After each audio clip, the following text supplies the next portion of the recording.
Y un gusto saludar a Mariana Benítez, abogada, esta noche para hablar pues de tres temas importantes de aprobaciones en el Congreso, Mariana, Congreso y en el Senado, para aumentar sanciones a los ataques con ácido a mujeres. Vaya, ya en Oaxaca además tienen un caso emblemático al respecto. Se aprobó también en el Senado una reforma a 108 leyes secundarias en materia de paridad y lenguaje, y también allí en Cámara de Diputados una reforma en materia de derechos de mujeres con hijos en centros penitenciarios, pues muy favorables en algunos casos para la condición por la que están pasando muchas mujeres en el país, Mariana. ¿Qué tal? Muy buenas noches. ¿Cómo estás? Como siempre, es un gran gusto entrar en este espacio de Yuri en Lunes de Mariana. Y efectivamente, hay dentro de tantas cosas que están sucediendo en el país, tantos temas que están abarcando la discusión pública en estos momentos, pues pareciera que pasaron un poquito de largo tres temas que a mí sí me gustaría muchísimo retomar de los días pasados, porque no son cualquier cosa y que creo que pueden tener una implicación muy importante a nivel nacional, que debería de apoyarse el que haya una armonización estatal con estas leyes. Primero, me refiero efectivamente, como se señala, pues estas reformas que endurecieron las penalidades, las sanciones por ataques con ácido. Sabemos que pues ha sido casos emblemáticos terribles, uno de ellos precisamente en el estado de Oaxaca, con mi paisana María Elena Ríos, un ataque brutal con ácido, pero han habido otros muchos y que ha ido avanzando, y si bien le ha ocurrido a hombres y a mujeres, la verdad de las verdades, las cifras son alarmantes, que en el 80% de los casos los ataques con ácido son contra mujeres. Así es. Entonces, es una realidad que hay que atender, es una realidad de la que hay que hacerse cargo. Y bueno, pues se establecieron sanciones mucho más precisas en el Senado para nuestro Código Penal, donde, bueno, se establece una nueva tipificación de este delito y se precisa que se aplicarán sanciones a quien lo haga por sí, pero también lo haga a través de otra persona, cosa que no estaba previsto. El cometer este tipo de lesiones con cualquier tipo de agente o sustancia corrosiva, ácido, en fin, y ahí vienen una serie de sustancias similares que deben de contemplarse, y además establecer sanciones cuando, digamos, sanciones mucho más graves cuando se trate de una relación previa entre el agresor y la víctima, es decir, que haya un parentesco, una relación sentimental, afectiva, laboral. En estos casos, bueno, pues la pena puede alcanzar hasta 22 años de prisión.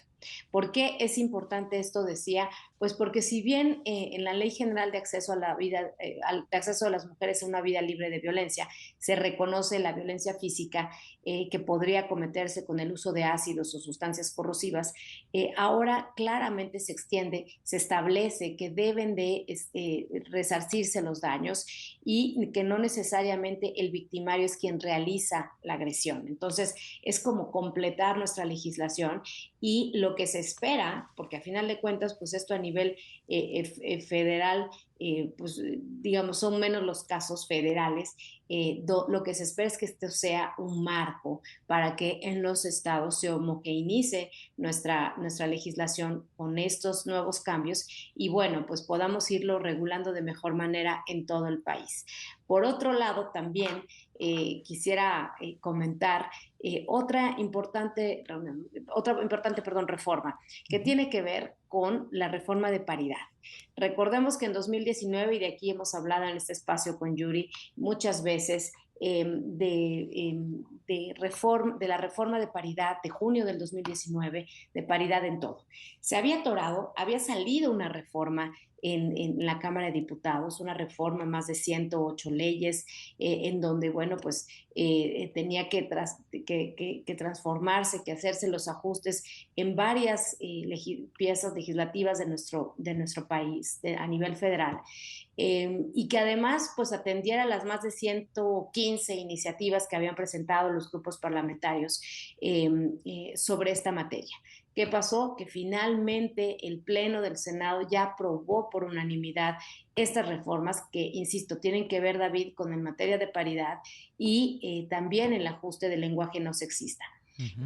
Esto es muy importante, te voy a decir por qué, porque lo estamos viendo a nivel nacional, cómo se han venido atorando la armonización de esta legislación. O sea, es un gran paso que el propio Congreso Federal haya aprobado estas reformas para armonizar en materia de paridad y de lenguaje incluyente, y que sirva además de marco para acelerar la armonización legislativa en los estados.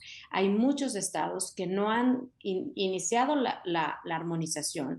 Hay otros que la han hecho parcialmente, como el estado de Oaxaca, por ejemplo, y que falta todavía un camino por recorrer para armonizarlo por completo. Porque si bien se establece la armonización en los estados a nivel de congresos, de municipios, falta que, por ejemplo, nos metamos a la armonización de la paridad en el Poder Judicial, en el Poder Ejecutivo, en la obligatoriedad, de, por ejemplo, de que todos los gabinetes de los gobiernos sean paritarios y que hacia abajo, además, no solo a nivel de las cabezas de las secretarías, sino que dentro de toda la administración pública estatal haya también paridad, haya paridad en los órganos autónomos, etcétera. Entonces, esto vuelve un poco a colocar el tema de las reformas de paridad en la agenda pública y en la agenda nacional, que es aquí donde tenemos un gran pendiente que hay que atender. Y por otro Ujú. lado, también celebro que se haya aprobado una reforma bien importante a la Ley Nacional de Ejecución Penal, en donde tiene por objeto que las mujeres que están privadas de su libertad tengan el derecho de conservar la guardia y custodia de sus hijos menores de 3 años y además a que los niños permanezcan en el centro penitenciario siempre y cuando esto no contravenga el interés superior de los menores, ¿no? Ujú. Entonces, esta reforma estaba pendiente. Yo recuerdo que desde que era legisladora federal intentamos proponer algo muy similar en ese sentido. Y bueno, pues no pasaba y mira cuántos años después yo celebro que esto finalmente se haya aprobado. ¿Por qué? No solo por la cuestión, como he dicho, del interés de las niñas y de los niños cuyas madres están recluidas en centros penitenciarios y que merecen vivir en condiciones dignas y Sí. que merecen ser atendidos.